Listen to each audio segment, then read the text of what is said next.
ذكر وموعظة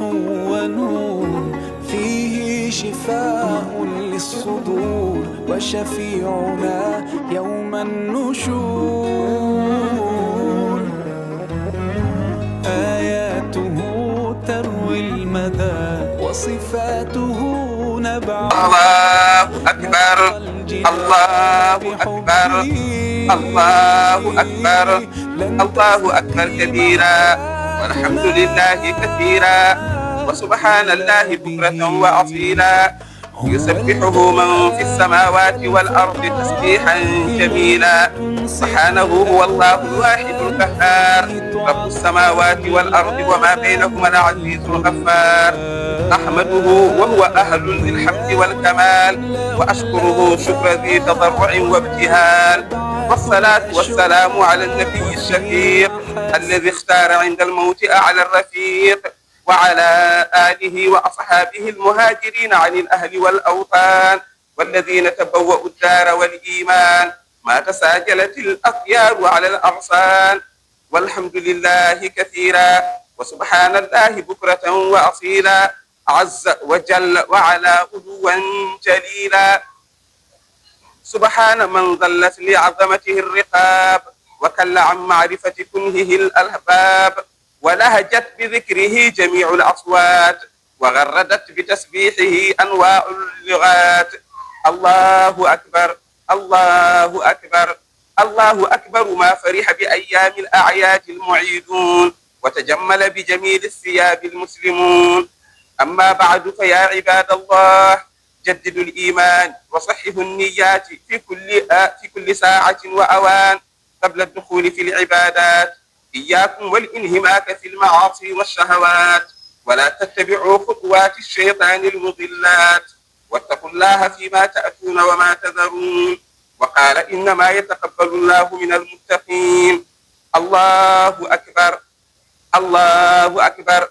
الله أكبر من كل كبير وهو على كل شيء قدير أما بعد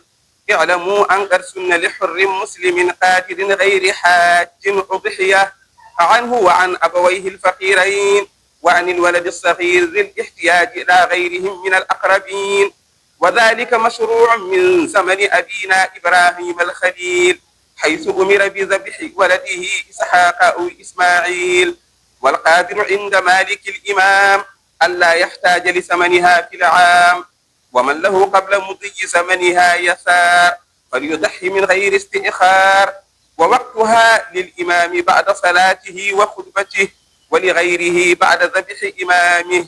وفي غروب الشمس في اليوم الثالث التمام ولا يراعى في غير الأول ذبح الإمام ومن ذبح قبل الإمام فليس له إلا اللحام ولا يجوز بيع شيء منها ولا أجرة ولا بدل ومن فعل واحدا من هذا فقد عدل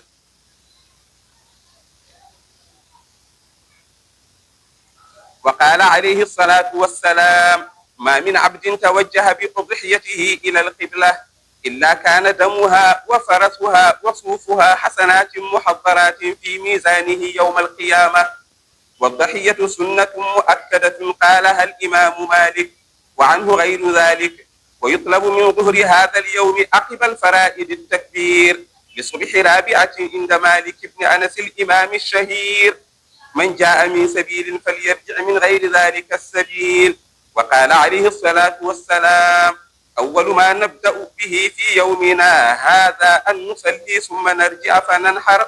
من فعل ذلك فقد أصاب سنتنا من ضحى طيبة بها نفسه كانت له حجابا من النار الله أكبر الله أكبر الله أكبر كبيرا والحمد لله كثيرا وسبحان الله بكرة وأصيلا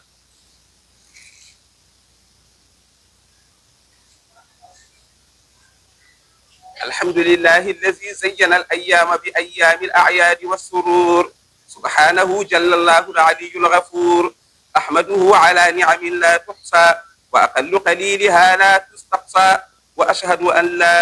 إله إلا الله وحده لا شريك له متبرئا من كل أمر لا يرضى فعله والصلاة والسلام على خير واعظ وخطيب ما غرد الحمام على الغصن الرجيب والآل والصحب ومقتفي آثارهم من كل حبيب.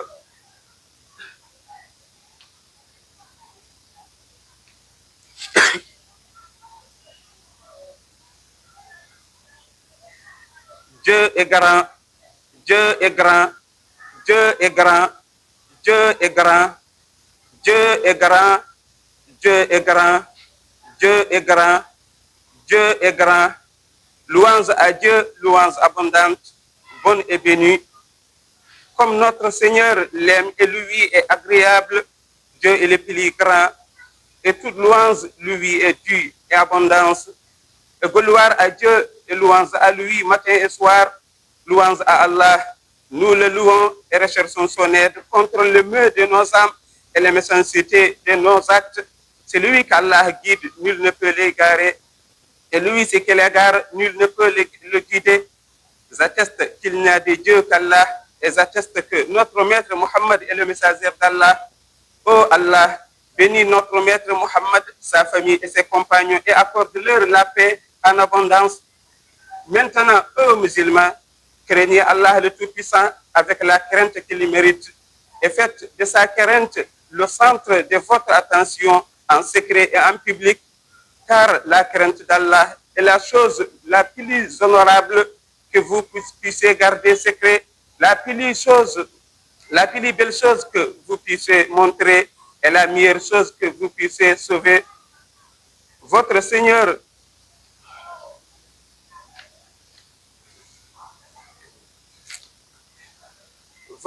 Seigneur puissant a dit, vous ordonnant et prenez la provision, la meilleure provision certes, c'est la crainte d'Allah. Sachez que la crainte d'Allah, gloire à lui, ne s'accueille qu'en se hâtant vers son pardon et son agrément et accomplissant les bonnes œuvres qui suivent et en abandonnant les péchés destructeurs avant la mort.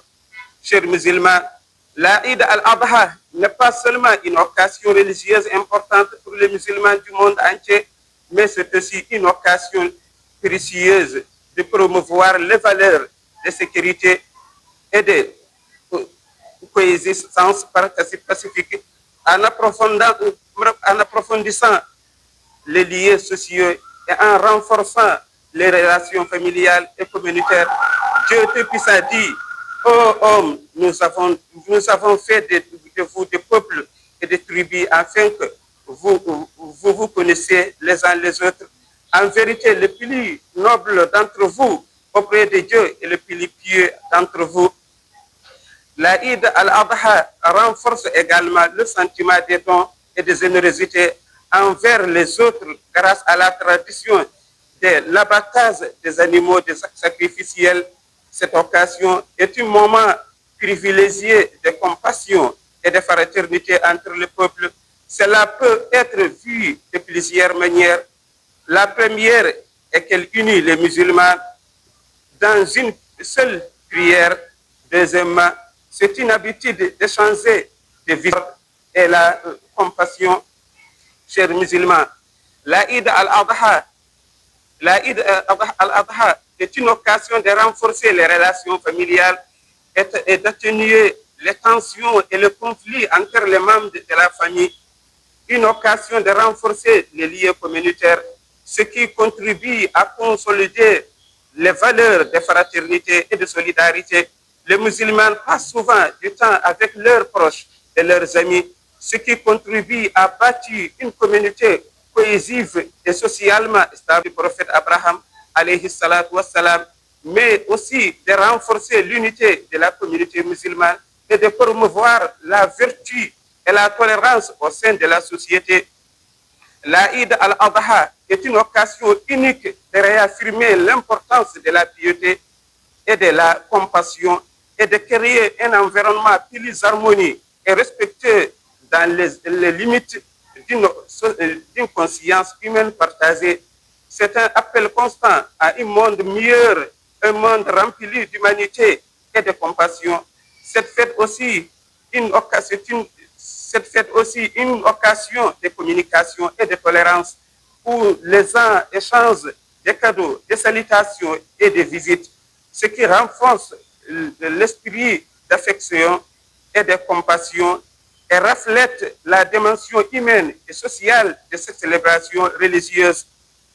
Cette célébration incarne également des valeurs morales et humanitaires, car les gens distribuent de la viande sacrificielle aux pauvres et aux nécessités pour les inclure dans la célébration de l'Aïd, ce qui renforce l'essence des responsabilités envers les autres et consacrer les principes de dons et d'égalité au sein de la société.